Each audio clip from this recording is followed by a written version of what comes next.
बढ़ती उम्र के साथ साथ और दीगर वजूहात के बायस इंसान की जल्द पहले जैसी नहीं रहती। जल्द लटकने की शिकायत मर्दों के मुकाबले औरतों में ज़्यादा पाई जाती है, जिनमें मुतअद्दिद बार हमल ठहरना और मोटापा होना बड़ी वजूहात में से एक है। ये वीडियो इन अफराद के लिए बहुत मुफीद है जो अपनी लटकी हुई जल्द से परेशान हैं और टमी टक के ज़रिए अपनी पहले जैसी जल्द वापस हासिल करना चाहते हैं।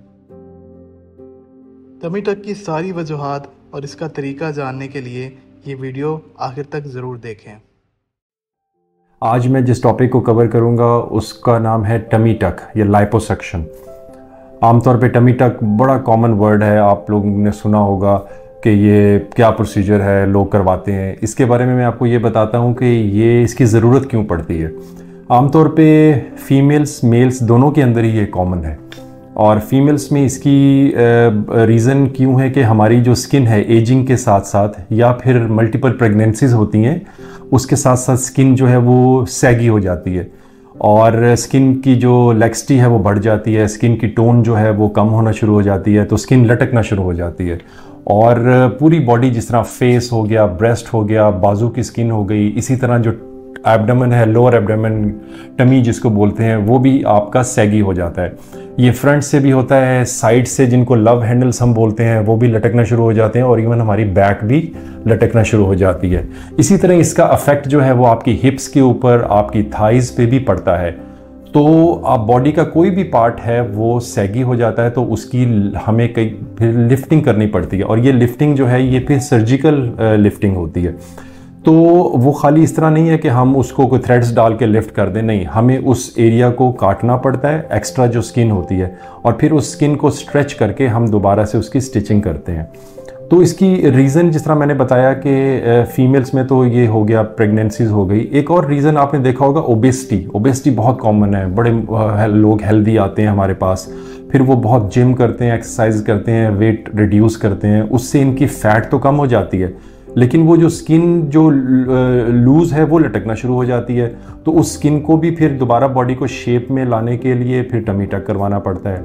आमतौर पे लोगों के माइंड में ये बड़ा होता है कि भाई हमारा ये टमी टक करके वेट रिड्यूस हो जाएगा, मैं 120 किलो का हूँ तो मेरा ये प्रोसीजर के बाद 80 किलो हो जाएगा। नहीं, इस तरह नहीं होता। ये चीज़ बड़ी इंपॉर्टेंट है आपको बताने के लिए कि ये वेट रिड्यूसिंग प्रोसीजर्स नहीं है, ये बेसिकली बॉडी के कंटूरिंग प्रोसीजर्स हैं। इनसे बॉडी शेप में आती है।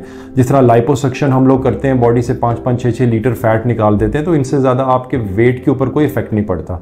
तो बेसिकली आपका जो वेट रिड्यूस होना है वो आपने एक्सरसाइज करनी है, आपने जिम करना है, आपको इन चीज़ों से करना पड़ता है। और साथ ही फिर बहुत ओबेसिटी अगर कंट्रोल ना हो तो आपने सुना होगा जी गैस्ट्रिक बैंडिंग करते हैं, बैलूनिंग करते हैं। ये प्रोसीजर जो होते हैं ये प्लास्टिक सर्जन नहीं करता, ये बैरियाट्रिक सर्जन करता है, और वो करने के फ्यू मंथ्स के बाद बॉडी में से जब फैट ख़त्म हो जाता है तो स्किन लटक जाती है। उसके बाद फिर ये पेशेंट्स हमारे पास आते हैं ताकि हम उनकी बॉडी में से एक्स्ट्रा स्किन को निकालें और दोबारा से बॉडी को शेप करें। तो ये चीज़ें फिर सारी की सारी जो है वो बॉडी कंटूरिंग या टमी टक या फिर जिस तरह थाइज हो गया, इन सब चीज़ों को हम लोग काटते हैं, उसकी लिफ्टिंग करते हैं, उसको प्रॉपर शेप में लाते हैं। ये जो प्रोसीजर है ये जनरल एनेस्थीसिया में होता है। पेशेंट्स का 1 दिन या 2 दिन का स्टे होता है हॉस्पिटल के अंदर।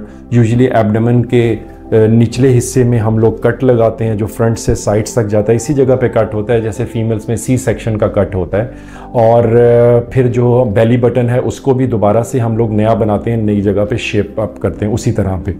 और पेशेंट जो है उसमें कुछ ड्रेन्स डालते हैं। जब पेशेंट्स की रिकवरी, इसमें यूजुअली 10 to 14 डेज़ का टाइम होता है, उसमें हम लोग फिर बाद में पिंक्स रिमूव करते हैं और पेशेंट को कंप्रेशन गारमेंट्स पहनाते हैं। फिर बाद में पेशेंट को कुछ एक्सरसाइजेज भी करते हैं जो कि मसाज एक्सरसाइजेज आप उनमें करनी है।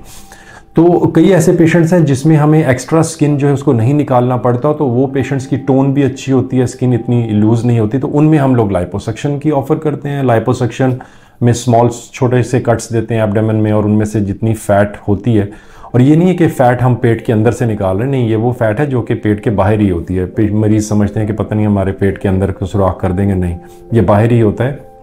तो हम ये सारी फ़ैट जो है वो निकालते हैं, और अगेन इसके अंदर फिर बाद में पेशेंट को अपनी डाइट और इन सब चीज़ों का ख़ास ख्याल रखना पड़ता है।